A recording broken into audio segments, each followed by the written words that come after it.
The first time I heard that Darren Aronofsky had something, I had been a fan for a really long time. So I was immediately interested and I wanted to meet with him. And then it was the first time I've ever just had a conversation with the director. He just kind of had ideas that were so interesting and unique. And he didn't even really have a script. It was just these brilliant and explosive ideas. So I immediately wanted to be a part of it. My character's very maternal. She's very giving emotionally. And she's kind of in awe of this artist that she's married to, that she loves. And she just wants to nurture. She wants to nurture their home. She wants to nurture his art. She wants to nurture him. And there's a small element of insecurity in her that kind of makes them the perfect match. Javier's amazing to work with. I mean, he's an incredible actor. He's so pure. Everything that he's doing and portraying is real. And so it's interesting, all of the conversations that we would always have, because it's just how to make everything real, which towards the end of this movie, as you'll see, starts to become more and more of a challenge to keep everything still grounded.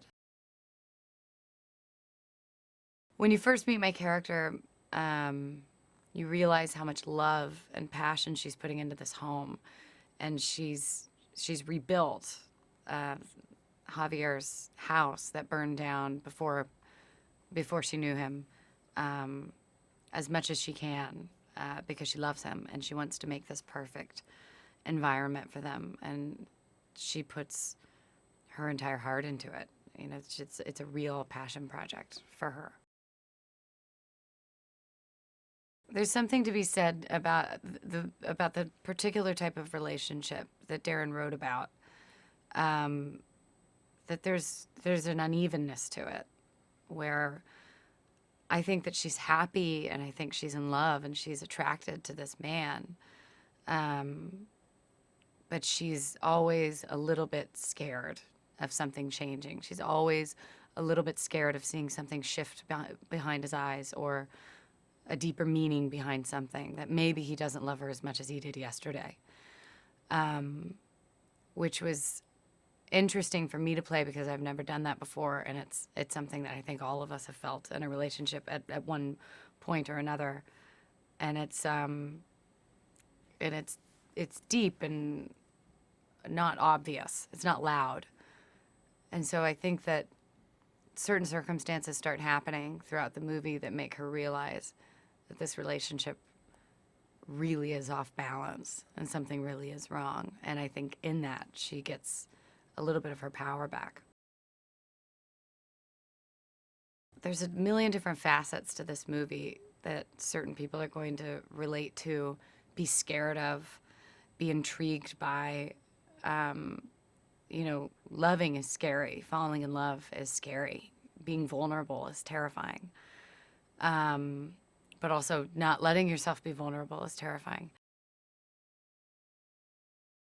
When Ed Harris knocks on our door, that's the first time we have another character that's not just Javier or me.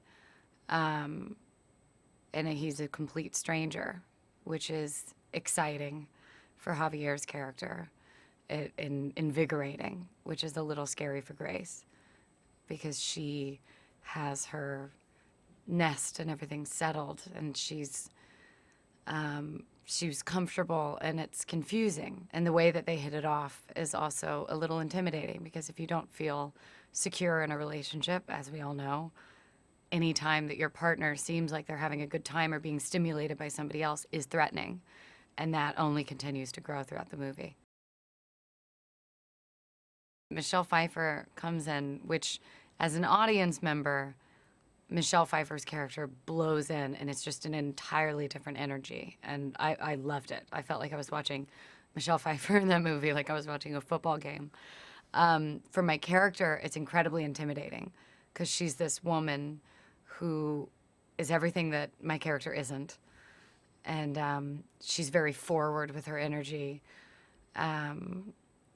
and my character is just a little bit more reserved and a little bit more cautious of these people, whereas these people are immediately ready to be kind of our house guests.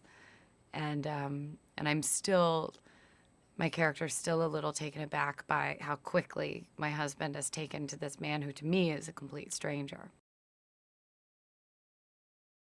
Doing scenes with Michelle was just phenomenal. She's so effortless with it.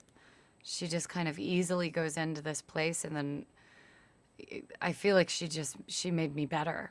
She was just so easy to build off of. I started forming my relationship with the house in a warehouse where there was just chalk drawings of the outline of the house, because that's when we were doing our rehearsals, and that's when I was kind of starting to find who Grace was. So my imagination was already starting with how she would walk down the stairs and hold the banister and really feel the home, or how she would feel the intensity at which her close emotions are tied to the house. So then once we got to Montreal and we were on that set, that just happened really effortlessly. I was mostly always barefoot, so I could feel the house, and actually being able to work with the house after only using my imagination in the warehouse was incredibly helpful. That's one of the greatest things that can happen to you as an artist, to be a part of a movie that starts a conversation, because it's an original idea. It's completely unique, and I've never seen certain stories or certain ideas woven together in this way. So I'm still thinking about it, and Darren and I are still having conversations about it.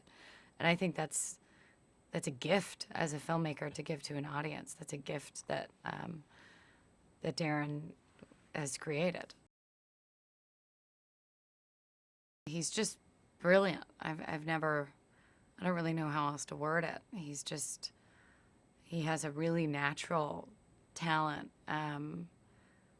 But he also went to film school, so he has this weird way of combining a very instinctual vision and then describing it in a lens size, which is impressive. And he's a very clear communicator. So for an actor, that's a huge relief.